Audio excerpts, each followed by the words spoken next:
Hello student, civil से trail पर स्वागत है। आज मैं आपके साथ एक इम्पोर्टेंट सेक्शन लेकर आया हूँ जिसमें हम लोग टेंस को डिस्कस करने वाले हैं।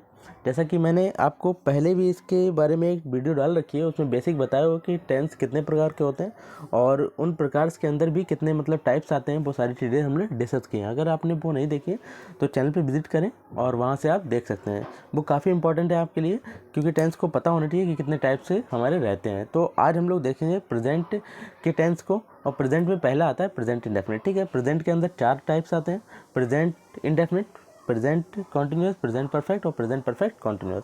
तो आज हम लोग प्रेजेंट इंडेफिनिट देखेंगे। प्रेजेंट इंडेफिनिट को ही दूसरी भाषा में हम लोग सिंपल प्रेजेंट भी कहते हैं। तो देखिए कि हम लोग आज वो डिस्कस करने वाले हैं। तो आपके सामने यहाँ लिखा हुआ है सिंपल प्रेजेंट। ठीक है, सिंपल प्रेजेंट की पहचान और रूल को हम लोग जानेंगे। तो सिंपल प्रेजेंट को कैसे हम लोग पहचानेंगे, तो वो चीज़ें हम लोग डिस्कस करने वाले हैं। तो देखिए यहाँ पर सिंपल प्रेजेंट के लिए आपको क्या देखना है, जिन टेंसों के लास्ट में ता है, ठीक है, और ती है, ता है, ती है और ते है, शब्द आते हैं, वो सारे क्या कहलाते हैं? सिंपल प्रेजेंट कहलाते हैं। जिन टेंसों के लास्ट में ता है, ती है शब्द आते हैं, वो क्या कहलाते हैं? सिंपल प्रेजेंट कहलाते हैं। तो आपको ये देखना है, अब ये ता है, ती है कहीं अलग से नहीं आएगा, किसी वर्ड शब्द में जुड़ा हुआ होगा। तो आपको देखना होगा कि ता है, ती है कहाँ पर आ रहा है और कहाँ पर नहीं आ रहा है। और जिन टेंसों में ता है, ती है, ते है मिल जाए तो वो क्या होंगे? सिंपल प्रेजेंट होंगे, यानी कि प्रेजेंट इंडेफिनिट होंगे। तो हम लोग इन्हें कैसे बनाएंगे?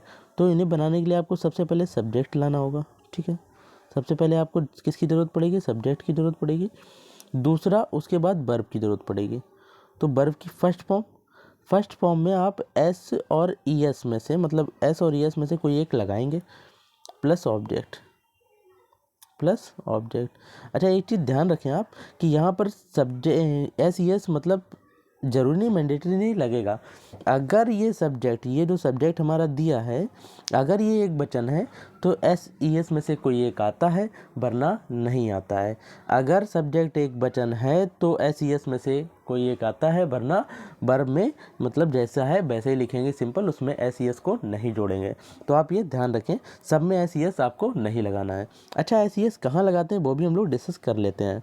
देखिए, एस और ई एस, अगर आपने कभी भी सिंगुलर प्लूरल पढ़े होंगे तो आपको पता होगा, जिन टेंसों के लास्ट में एक्स टेंस बता रहे हैं, वर्ड के लास्ट में एक्स आ जाता है, ओ आ जाता है, सी एच आ जाता है, या एच आ जाता है, या फिर डबल एस आ जाता है, ठीक है, या फिर हमारे पास एस एच आ जाता है, उन सभी में क्या लगाते हैं? ई एस को जोड़ते हैं।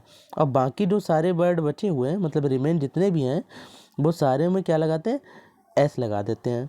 ठीक है, बस आप ये ध्यान रखें, ये दोनों जो हैं एक वचन, जो हमारा सब्जेक्ट है, अगर वो एक वचन है, सब्जेक्ट जो है हमारा, सब्जेक्ट एक वचन दिया है, तभी ये दोनों आएंगे, वरना नहीं आएंगे। तो आपको ये चीज़ें ध्यान रखनी होंगी। अगर आप सब में लगा बैठे तो आपका टेंस गलत हो जाएगा। ठीक है, अगर सब्जेक्ट एक वचन है तभी आएगा, वरना नहीं आएगा। अब आगे हम लोग देखते हैं कि यहाँ पर इसे कैसे सॉल्व करने कैसे लगाने वाले हैं, टेंसों को कैसे बनाएंगे। तो आपको रूल देख लिया होगा, सब्जेक्ट, वर्ब की first form plus E S, S E S और प्लस ऑब्जेक्ट। तो हम लोग देखते हैं, टेंस से समझते हैं इसे कि कैसे सॉल्व करेंगे। देखिए, एक टेंस में लिख रहा हूँ आपके सामने, राम घर जाता है। राम घर जाता है, तो राम घर जाता है, यहाँ देखिए मैंने आपको बताया था ता है जुड़ा हुआ ना, तो ये कौन सा टेंस हो गया? सिंपल प्रेजेंट, यानी कि प्रेजेंट इंडेफिनिट हो गया। तो इसका हमने जो रूल पढ़ा था वो सबसे पहले था सब्जेक्ट, वर्ब में एस ई एस को जोड़ना और प्लस ऑब्जेक्ट। ठीक है, वर्ब की फर्स्ट फॉर्म और प्लस एस ई एस को जोड़ना। देखिए, सब्जेक्ट क्या है? राम है, तो राम आ जाएंगे शुरू में। ठीक है, राम। अब यहाँ पर वर्ब क्या होता है? वर्ब जिसमें हमारे लगाने से ना लग रहा है, जैसे जाता है, जाता को हम लोग क्या बोल सकते हैं? जाना। तो ये वर्ब हो गई। तो जाना, खाना, रोना, गाना, ये सारी वर्ब होती हैं जिसमें ना लग रहा है, हमारे लगाने से ना लग रहा है, वो सारी क्या होती हैं? वर्ब होती हैं। तो जाता वर्ब है। अब जाता को फर्स्ट फॉर्म क्या होती है? गो। क्या होती है? गो। अब यहाँ अभी ध्यान देने वाली बात है कि मैंने बताया था जब सब्जेक्ट एक वचन होगा तो इन दोनों में से कोई एक आएगा। तो यहाँ देखिए सब्जेक्ट मतलब राम है, राम क्या होता है एक वचन। अब एक वचन है तो इसमें क्या लगेगा ईएस। ईएस क्यों जोड़ रहे हैं, क्योंकि हमने अभी जस्ट बोला था ओ होगा तो क्या जुड़ेगा ईएस जोड़ेंगे। तो ये जोड़ दिया, राम गोज हो गया, गोज टू होम। ठीक है, कहाँ जा रहा है घर जा रहा है, तो राम गोज टू होम। तो ये हमारा टेंस कंप्लीट हो गया। होप आपको ये समझ में आया होगा। आगे एक और देखते हैं, आप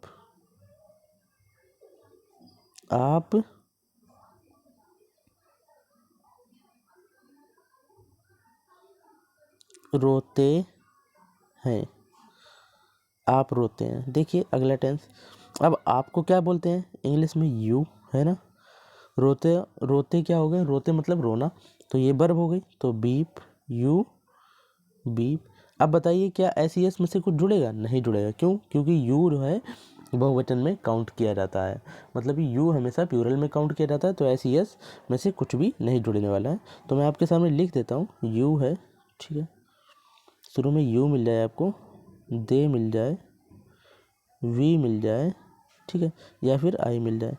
इन सब को किस में काउंट करते हैं, बहुवचन में काउंट करते हैं, बहुवचन में काउंट करते हैं। बाकी जो ही और सी बचा, ठीक है, और जो नाम किसी का नाम, ठीक है, जो नाम बच गए इन सबको किस में काउंट करते हैं, एक वचन में काउंट करते हैं। ये हमारे क्या होते हैं, एक वचन होते हैं, एक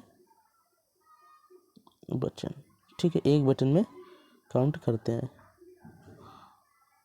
तो ये हमारे पास एक वचन हो गया, ठीक है।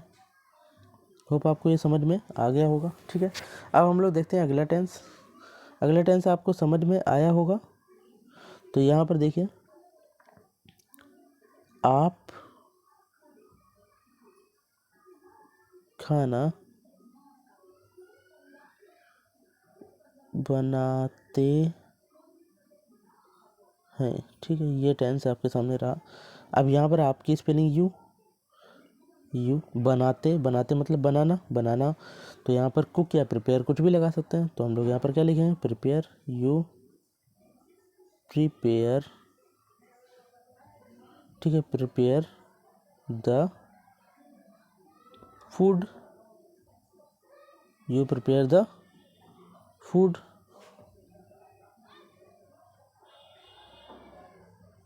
होप आपको ये समझ में आया होगा। देखिए यहाँ पर एस ई एस क्यों नहीं लगाया, क्योंकि यू क्या है, यू बहुवचन है, तो इसमें एस ई एस का प्रयोग नहीं होगा। तो आगे देखते हैं, वह स्कूल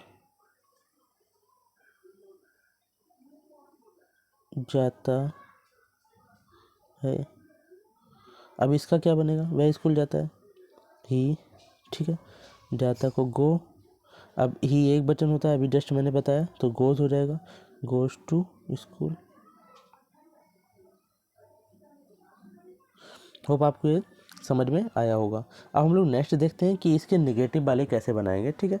ये हमारे अफर्मेटिव सेंटेंस थे, मतलब जिसमें नहीं नहीं आता है। तो अब हम लोग निगेटिव वाले देखेंगे, निगेटिव में मतलब क्या चेंज होने वाला है। तो उसका रूल में थोड़ा सा चेंज आएगा, बाकी टेंस वैसे ही रहता है। तो रूल देखिए, रूल पहले हम लोग देखते हैं इसका। तो निगेटिव में रूल में क्या हो जाएगा, सब्जेक्ट शुरू में आएगा ही, डू और डज में से कोई एक आएगा, प्लस नॉट आएगा, ठीक है, प्लस वर्ब फर्स्ट फॉर्म आएगी, प्लस ऑब्जेक्ट आएगा। अब आप ये ध्यान दें, जब डू डज लगता है तो हम लोग वर्ब में एस ई एस को नहीं जोड़ते हैं। जब डू डज लगता है तो वर्ब में हम लोग एस ई एस नहीं जोड़ते हैं। तो ये चीज़ ध्यान रखें। अभी हम लोग एस ई एस को जोड़ रहे थे इन्हीं टेंसों में, लेकिन अब हम लोग नहीं जोड़ेंगे। क्यों, क्योंकि जब डू डज लग रहा है तो एस ई एस को नहीं जोड़ते हैं। अब डू लगता है, डू हमारा लगता है बहुवचन के साथ में, डू लगता है हमारा प्लूरल के साथ में, ठीक है, डू लगता है प्लूरल के साथ में, और डज लगता है सिंगुलर के साथ में, ठीक है, सिंगुलर के साथ में। तो होप आपको ये समझ में आ रहा होगा कि डू लगता है प्लूरल मतलब बहुवचन के साथ में, और डज लगता है सिंगुलर के साथ में। अभी हम लोगों ने टेंस पढ़े थे, अब हम लोग और देखते हैं। अब हम लोग अपोजिट लिखेंगे, राम घर नहीं जाता है, नहीं जाता है। ठीक है, राम घर नहीं जाता है। तो अभी हम लोगों ने पढ़ा था राम, राम रहेगा।